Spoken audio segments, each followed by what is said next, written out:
दीवाना।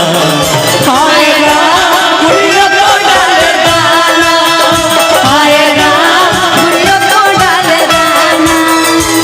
अरे दीदी तेरा देवर दीवाना, अरे दीदी तेरा देवर दीवाना।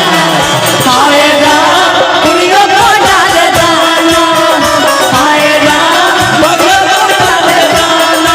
एक बेर दू बेर तीन बेर चार बेर पाँच बेर चूमा ले लेबा। एक बेर दू बेर तीन बेर चार बेर पाँच बेर चूमा ले लेबा। हेलो ब्याह। अरे सूट से ज्यादा साड़ी में और हट हम लागिल। पहले वाला बात नहीं थे छोला ते दूर भागिल। अरे सूट से ज्यादा साड़ी में और हट हम लागिल। पहले वाला बात नहीं थे छोला ते दूर भागिल। अरे तू का जन्म रात भर में कई फिल्म देखैले बा। कौन फिल्म? बॉयफ्रेंड दिया बॉयफ्रेंड। अरे तू का जन्म रात भर में कोई को फिल्म देखैले बा।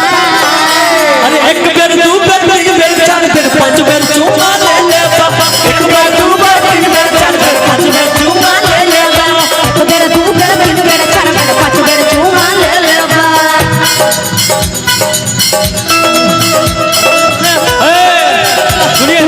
सुनिए सुनिए सुनिए भैया भैया भैया हो गोरी कब से हुई जवान बना ले जा अपनी शान। क्या बात है? कब से हुई जवान बना ले जा अपनी शान। राजी भाई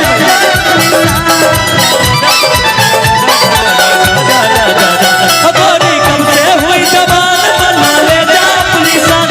गोरी कब से हुई जवान बना ले जा अपनी शान। एक मिनट। एक बेर दू बेर तीन बेर चार बेर पाँच बेर चूमा ले लेबा। आगे का चुम्मा के बाद वाला प्रोसेस बताइए क्या होता है? चुम्मा के बाद वाला प्रोसेस हम कहना चाहेंगे मुझे तो लूट लिया मिलके हुस्न वालों ने। अच्छा ये बात है। मीठी मीठी ताली के साथ मुझे शिवे जी मुझे तो नहीं नहीं नहीं नहीं ये नहीं अच्छा लगा है। हेलो भैया भैया ऐसे ना सुनिए प्लीज लड़का का हुस्न नहीं होता है, लड़की का होता है। प्लीज लुटाई लगा कि मुझे तो लूट लिया मिलके कमेटी वालों ने। आप कहिए शेर पसावा से। मुझे तो लूट लिया। भैया लड़का होकर लड़की को आशीर्वाद दे रहे हैं। लड़का होकर लड़का को आशीर्वाद देने वाले कम लोग होते हैं। ए लड़का को भी आशीर्वाद दीजिए। मर्द होकर मर्द को आशीर्वाद कम मिलता है क्योंकि भैया को औरत से ज्यादा प्यार है। वाह वाह वाह। इनके लिए कहना चाहेंगे ये खूबसूरत चेहरा है। मुझे तो लूट लिया मिलके हुस्न वालों ने। मुझे तो लूट लिया मिलके हुस्न वालों ने। काले काले बालों ने, गोरे गोरे गालों ने, काले काले बालों ने, गोरे गोरे गालों ने। मुझे तो लूट लिया मिलके हुस्न वालों ने। मुझे तो लूट लिया मिलके हुस्न वालों ने। गोरे गोरे गालों ने, काले काले बालों ने, गोरे गोरे गालों ने। नमरी वालों ने। अंगड़ाइयाँ लेती हूँ मैं जब जोर जोर से, वो आह की आवाज है आती हडोर से। मैं चलूँ इस कदर के मच जाए ये कदर, होश वाले भी मदहोश आए रे नजर। मेरे फोटो को सीने से यार चिपका ले सया फेविकॉल से। मेरे फोटो को सीने से यार चिपका ले सया फेविकॉल से। एक बेर दू बेर तीन बेर चार बेर पाँच बेर चूमा ले लेबा। एक बेर दू बेर तीन बेर चार बेर पाँच बेर चूमा ले लेबा। मुझे तो लूट लिए मिलके हुस्न वालों ने।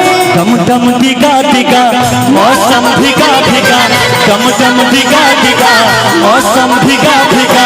इसलिए मैं तो गया, मैं तो गया, मैं तो गया। हाय अल्लाह सूरत आपकी सुभान अल्लाह, सूरत आपकी सुभान अल्लाह। डम डम डिगा डिगा मौसम भिगा भिगा, डम डम डिगा डिगा मौसम भिगा भिगा। इसलिए मैं तो गिरा, मैं तो गिरा, मैं तो गिरा। सूरत आपकी सुभान अल्लाह, सूरत आपकी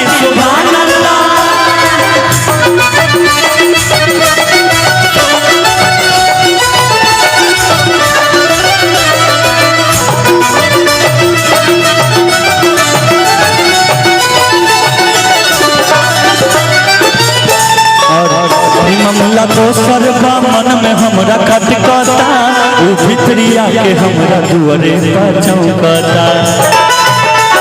क्या बोले ई मामला दोसर बा मन में हमरा खटकता सही में? करिया के उ तो दू बेरी चौकता अच्छा